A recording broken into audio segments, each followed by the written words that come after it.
ఈరోజు టాపిక్ బలం, ఘర్షణ మరియు పీడనం. సో ఇందులో బలం అంటే ఏమిటి? బలం అనేది మనకి భౌతికంగా కనపడకపోవచ్చు, కానీ బలం యొక్క ప్రభావాన్ని మనం చూడగలం. ఉదాహరణకు ఏదైనా ఒక వస్తువుని ఎత్తడం, లేదా ఒక వస్తువుని విసిరివేయడం, లేదా ఒక వస్తువుని సాగదీయడం, లేదా బెలతిప్పడం మొదలైనవి బలాన్ని ఉపయోగించి చేసే పనులు. సో ఈ అన్ని పనులలో మనం సాధారణంగా చేసేది నెట్టడం లేదా లాగడం. కాబట్టి బలాన్ని మనం ఇలా నిర్వచించవచ్చు: ఒక వస్తువుని నెట్టడం లేదా లాగడం కోసం చేసే శ్రమను ఆ వస్తువుపై ప్రయోగించిన బలం అని మనం చెప్పవచ్చు. వస్తువులపై పనిచేసే బలాలను రెండు రకాలుగా విభజించవచ్చు. అవి 1 స్పర్శ బలాలు, 2 క్షేత్ర బలాలు. స్పర్శ బలము అనగా రెండు వస్తువుల మధ్య బలము పనిచేస్తున్నప్పుడు ఆ రెండు వస్తువుల మధ్య ప్రత్యక్ష స్పర్శ సంబంధం ఉన్నట్లయితే దానిని స్పర్శ బలము అని అంటారు. ఉదాహరణకు, తలుపును తెరిచేటప్పుడు తలుపుకు ఉన్న హ్యాండిల్ని పట్టుకొని మనం బలాన్ని ప్రయోగించి ఆ తలుపుని ఓపెన్ చేస్తాం. సో ఇది ప్రత్యక్ష స్పర్శ సంబంధం వల్ల కలిగే బలం. కాబట్టి దీన్ని స్పర్శ బలానికి ఉదాహరణగా చెప్పవచ్చు. స్పర్శ బలాలను మరలా ఈ క్రింది రకాలుగా మనం వర్గీకరించవచ్చు. అవి 1 కండర బలం, 2 ఘర్షణ బలం, 3 అభిలంబ బలం, 4 తన్యతా బలం. కండర బలము అనగా కండరాల సహాయంతో పనిచేసే బలాన్ని కండర బలము అంటాం, లేదా కండరాలు కలుగజేసే బలాన్ని కండర బలం అని అంటాం. ఉదాహరణకు, ఇంతకుముందు చెప్పిన విధంగా ఒక తలుపును మనం తెరిచినప్పుడు దాని యొక్క హ్యాండిల్ని చేతితో పట్టుకొని తెరుస్తాం. సో అప్పుడు చేతిలోని కండరాలు బలాన్ని ప్రయోగించడానికి ఉపయోగపడతాయి. సో అది ఒక కండర బలానికి ఉదాహరణ. అలాగే బావి నుంచి నీటిని తోడేటప్పుడు మనం కండర బలాన్ని ఉపయోగిస్తాం. అలాగే వాహనాలను నడిపేటప్పుడు లేదా స్నానం చేసేటప్పుడు, అలాగే నడిచేటప్పుడు, సో ఈ విధంగా అనేక పనులలో మనం కండర బలాన్ని వినియోగిస్తాం. అలాగే రక్త ప్రసరణ, శ్వాస పీల్చినప్పుడు, హృదయ స్పందనలు మరియు ఊపిరితిత్తులు సంకోచించడానికి, అలాగే వ్యాకోచించడానికి కండర బలం అనేది ఉపయోగపడుతుంది. రెండవది ఘర్షణ బలం. ఉదాహరణకు, ఒక బంతిని తీసుకొని నేలపైన దొర్లించినప్పుడు అది కొంత సమయం తర్వాత ఎటువంటి బాహ్య బలం ఉపయోగించకుండానే నిశ్చల స్థితికి వచ్చేస్తుంది. ఈ విధంగా ఒక వస్తువు వేరొక వస్తువు ఉపరితలంపై కదులుతున్నప్పుడు దాని చలనాన్ని నిరోధించే బలాన్నే ఘర్షణ బలము అని అంటాం. సాధారణంగా ఘర్షణ బలం అనేది గరుగుతలం మీద ఎక్కువగా ఉంటుంది, కానీ నునుపైన తలంపై తక్కువగా ఉంటుంది. ఈ ఘర్షణ బలము అనేది ఎల్లప్పుడూ వస్తువు యొక్క గమనాన్ని నిరోధిస్తూ ఉంటుంది. అనగా ఘర్షణ దిశ ఎల్లప్పుడూ వస్తువు చలన దిశకి వ్యతిరేక దిశలోనే ఉంటుంది. అభిలంబ బలం అనగా ఒక వస్తువు యొక్క తలం వేరొక తలం మీద లంబ దిశలో కలగజేసే బలాన్ని అభిలంబ బలం అని అంటాం. ఉదాహరణకు, ఒక పుస్తకాన్ని ఒక బల్లపైన ఉంచినప్పుడు ఆ పుస్తకం మీద గురుత్వ బలం క్రింది వైపుకు పనిచేస్తూ ఉంటుంది. కానీ ఆ బల్ల యొక్క ఉపరితలం పుస్తకం పైన ప్రయోగించే అభిలంబ బలం పై దిశలో ఉంటుంది. అయితే ఈ రెండు బలాలు సమానంగా మరియు వ్యతిరేక దిశలో ఉండడం వల్ల ఆ వస్తువు సమతా స్థితిలో ఉంటుంది. అనగా ఆ వస్తువుపై లేదా ఆ పుస్తకంపై పనిచేసే ఫలిత బలం అనేది శూన్యం అవుతుంది. ఇక 4వది తన్యత. తన్యతా బలం లేదా తన్యత అనగా తాడు లేదా దారంలో గల బిగుసుదనాన్ని తన్యత లేదా తన్యతా బలమని అంటాం. ఉదాహరణకు, ఏదైనా ఒక బరువైన వస్తువు లేదా ఒక రాయిని ఒక దారం సహాయంతో లేదా ఒక తాడు సహాయంతో వేలాడదీసినప్పుడు ఆ వస్తువు లేదా రాయి మీద పనిచేసే గురుత్వ బలం కింది దిశలో పనిచేస్తుంది. కానీ ఆ తాడులో ఉండే బిగుసుదనం లేదా తన్యతా బలం పై దిశలో పనిచేస్తుంది. ఒకవేళ గురుత్వ బలం తన్యతా బలం కంటే ఎక్కువైనప్పుడు ఆ తాడు తెగిపోతుంది. ఇక 2వ రకమైన బలాలు క్షేత్ర బలాలు. వీటిని కూడా మనం 3 రకాలుగా విభజించవచ్చు. 1 అయస్కాంత బలము, 2 స్థావర విద్యుత్ బలాలు, 3 గురుత్వాకర్షణ బలం. క్షేత్ర బలాలలో మొదటిది అయస్కాంత బలము. ఏవైనా 2 దండాయస్కాంతాలను తీసుకొని వాటి యొక్క విజాతి ధ్రువాలను పక్కపక్కన పెట్టినప్పుడు అవి ఆకర్షించుకోవడం మనం చూస్తాం. కానీ వాటి యొక్క సజాతి ధ్రువాలు పక్కపక్కన పెట్టినప్పుడు అవి ఒకదానినొకటి వికర్షించుకోవడం మనం చూస్తాం. ఆ 2 దండాయస్కాంతాల మధ్య ఎటువంటి ప్రత్యక్ష స్పర్శ సంబంధం లేదు. అయినప్పటికీ వాటి మధ్య ఒక బలము అనేది పనిచేస్తుంది. సో ఇది క్షేత్ర బలమునకు ఉదాహరణ. క్షేత్ర బలములో 2వది స్థావర విద్యుత్ బలాలు.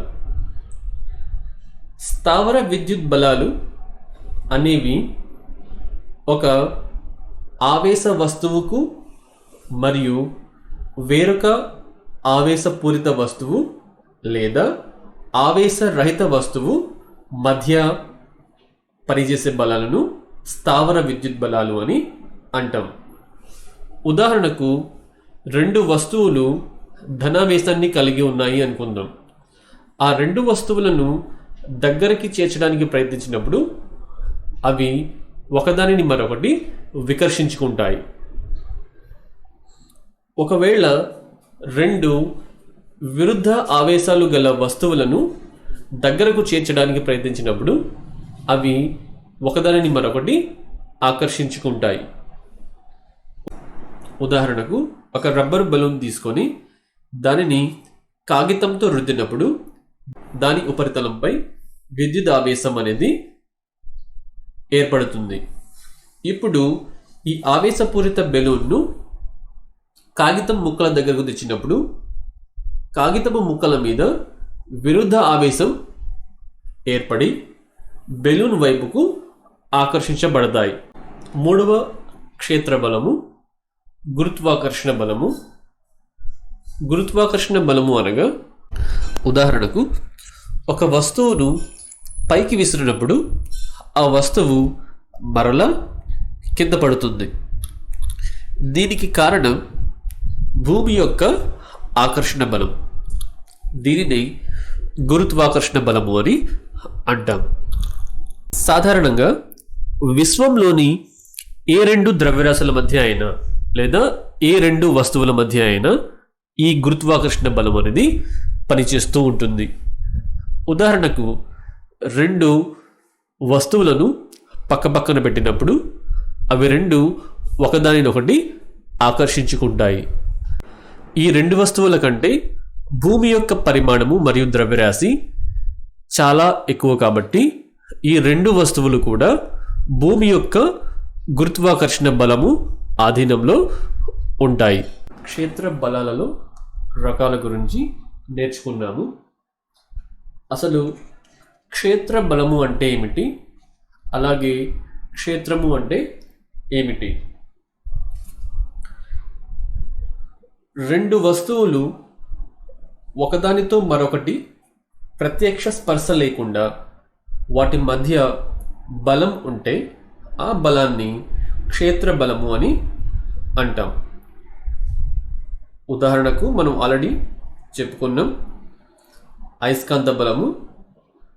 రెండు దండాయస్కాంతాల మధ్య ఎటువంటి స్పర్శ లేకపోయినప్పటికీ వాటి మధ్య ఆకర్షణ మరియు వికర్షణ బలాలు ఉంటాయి. సో దాన్ని ఏమంటాము అంటే అటువంటి బలాలను క్షేత్ర బలాలు అని అంటాం. అసలు క్షేత్రము అంటే ఏమిటి? ఒక వస్తువు చుట్టూ ఎంత ప్రాంతం వరకు ఆ వస్తువు యొక్క బల ప్రభావం ఉంటుందో ఆ ప్రాంతాన్ని క్షేత్రం అని అంటాం. అంటే ఆ ప్రాంతంలో ఏ బిందువు వద్దనైనా వేరొక వస్తువును పెట్టినప్పుడు దానిపై ఆ క్షేత్ర బల ప్రభావం అనేది ఉంటుంది. ఉదాహరణకు అయస్కాంతం తన చుట్టూ అయస్కాంత క్షేత్రాన్ని కలిగి ఉంటుంది. అంటే ప్రతి అయస్కాంతానికి దాని చుట్టూ కొంత ప్రాంతం వరకు అయస్కాంత క్షేత్రాన్ని ఏర్పరచుకుంటుంది. అదేవిధంగా విద్యుత్ ఆవేశపూరిత పదార్థాల చుట్టూ విద్యుత్ క్షేత్రం, అలాగే ద్రవ్యరాశుల చుట్టూ గురుత్వాకర్షణ క్షేత్రాలు ఏర్పడతాయి. క్షేత్ర ప్రభావాన్ని లేదా నిర్ణీత పరిధిలో పనిచేసే బలాలను బలరేఖలతో సూచిస్తాం. ఉదాహరణకు ఒక దండాయస్కాంతాన్ని తీసుకున్నప్పుడు ఆ దండాయస్కాంతం చుట్టూ దాని యొక్క బల ప్రభావం ఈ విధంగా ఉంటుంది. అలాగే ఆ బల ప్రభావాన్ని మనం బలరేఖలుగా చూపించవచ్చు. మరియు బలరేఖలు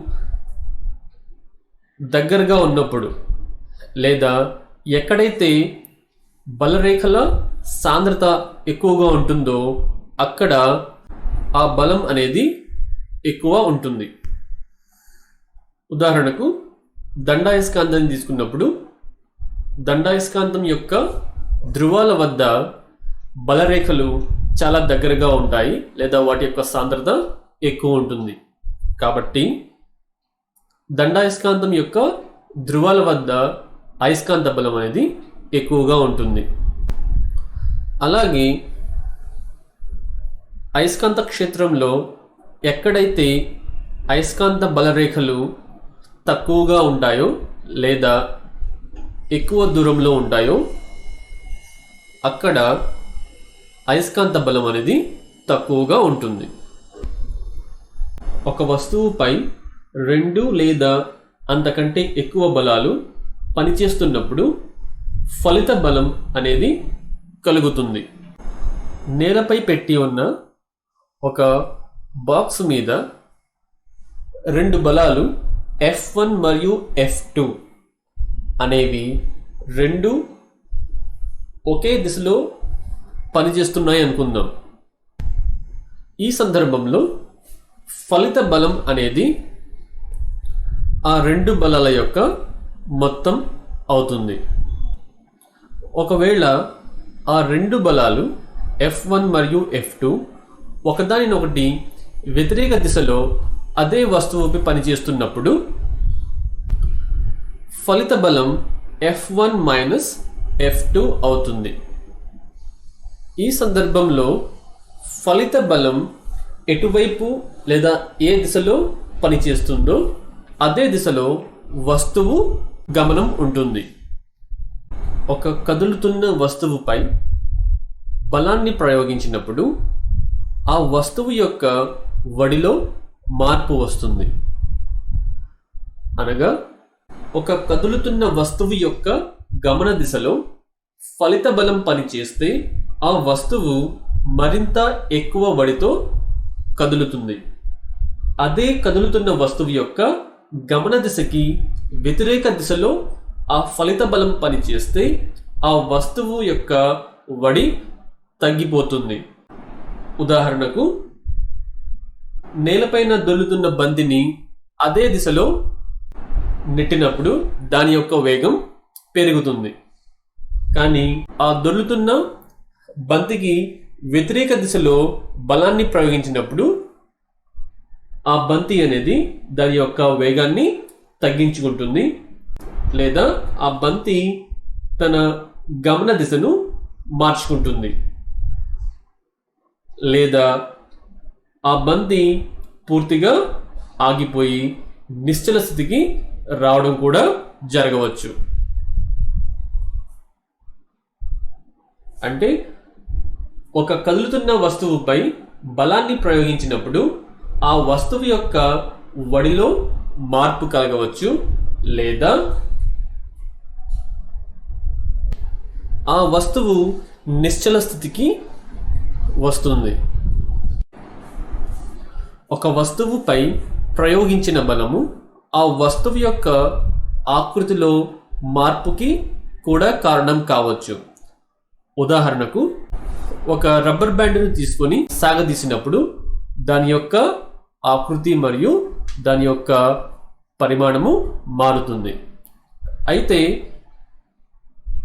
ఈ ఆకృతిలో మార్పు అనేది తాత్కాలికమా లేదా శాశ్వతమా అనేది మనం ఎంచుకున్న పదార్థం, అనగా ఏ పదార్థం పైన అయితే బలాన్ని ప్రయోగించామో లేదా ఎటువంటి బలాన్ని ప్రయోగించామో అనే దానిపై ఆధారపడి ఉంటుంది.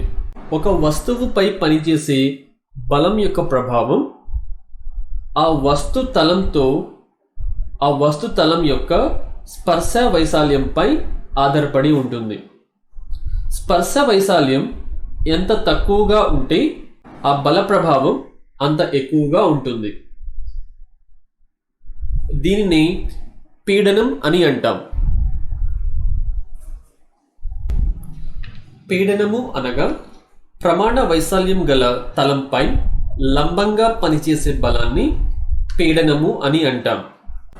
ఫార్ములా బలం డివైడెడ్ బై వైశాల్యం, లేదా మనం ఈ విధంగా రాయవచ్చు, P equals to F/A. P అంటే పీడనము, F అంటే ప్రయోగించబడిన బలము, A అంటే స్పర్శ వైశాల్యము. పీడనం యొక్క SI ప్రమాణం న్యూటన్ పర్ మీటర్ స్క్వేర్. ఒక బలాన్ని ఎక్కువ ఉపరితల వైశాల్యంపై ప్రయోగిస్తే తక్కువ పీడనం కలిగిస్తుంది. అదే బలాన్ని తక్కువ ఉపరితల వైశాల్యంపై ప్రయోగిస్తే ఎక్కువ పీడనం కలిగిస్తుంది. ఉదాహరణకు కత్తి పదును లేని వైపు కంటే పదును ఉన్న వైపు ఎక్కువ పీడనాన్ని కలుగజేస్తుంది. ఎందుకంటే పదునుగా ఉన్న వైపు స్పర్శ వైశాల్యం తక్కువ ఉంటుంది. స్పర్శలో ఉన్న రెండు వస్తువుల మధ్య సాపేక్ష చలనాన్ని వ్యతిరేకించే బలాన్ని ఘర్షణ అంటాం. ఒక వస్తువు యొక్క తలం మరొక వస్తువు తలంతో సాపేక్ష చలనంలో ఉంటే ఆ రెండు తలాల మధ్య గల ఘర్షణను జారుడు ఘర్షణ అని అంటాం. ఉదాహరణకు వాలుగా ఉన్న తలంపై జారుతున్న పుస్తక తలానికి మరియు ఆ వాలు యొక్క తలం మధ్య గల ఘర్షణ. స్పర్శలో ఉన్న రెండు తలాలు సాపేక్షంగా నిశ్చల స్థితిలో ఉంటే ఆ తలాల మధ్య ఘర్షణ స్థైతిక ఘర్షణ అంటాం. దీనినే స్వయం సర్దుబాటు బలం అని అంటాం. రెండు తలాల మధ్య ఘర్షణకు కారణం.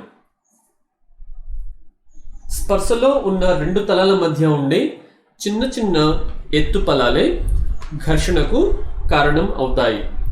ఈ ఎత్తు పల్లాలనే గరుకుదనం అంటాం. సాధారణంగా నున్నగా కనిపించినప్పటికీ చిన్న చిన్న ఎత్తు పల్లాలు ఉంటాయి. ఘర్షణ బలం వస్తు స్పర్శ వైశాల్యంపై ఆధారపడదు, అలాగే వస్తువు యొక్క భారంపై కూడా ఆధారపడదు. ఘర్షణ అనేది అభిలంబ బలానికి అనులోమానుపాతంలో ఉంటుంది. టైరుకి మరియు రోడ్డుకు మధ్య గల ఘర్షణ వల్లనే వాహనాలు కదలటం వీలు అవుతుంది. కానీ యంత్ర భాగాల మధ్య ఘర్షణ ఏర్పడుట వల్ల యంత్ర భాగాలు సరిగా పనిచేయవు మరియు అనవసర శబ్దాన్ని ఇంకా ఉష్ణాన్ని జనింపజేస్తాయి. కాబట్టి ఘర్షణను తగ్గించుటకు కందెనలు వాడతారు. ఈ కందెనలు వస్తు తలాలపై గల ఎత్తు పల్లాలలో చేరి రాపిడిని తగ్గిస్తాయి. నూనె, గ్రీజు మొదలైనవి కందెనలుగా వాడతారు. మనం నడవడానికి మన కాలి మడమలకు లేదా చెప్పులకు మరియు నేలకు మధ్య గల ఘర్షణ బలం సహకరిస్తుంది. నూనె లేదా గ్రీజు పడి ఉన్న నేలపై ఘర్షణ ఉండదు, కావున దానిపై నడవడానికి ప్రయత్నించినప్పుడు జారి పడిపోతాం. ఒక వస్తువు మరొక వస్తువు తలంపై దొర్లుతున్నప్పుడు వాటి మధ్య గల ఘర్షణను దొర్లుడు ఘర్షణ అని అంటాం.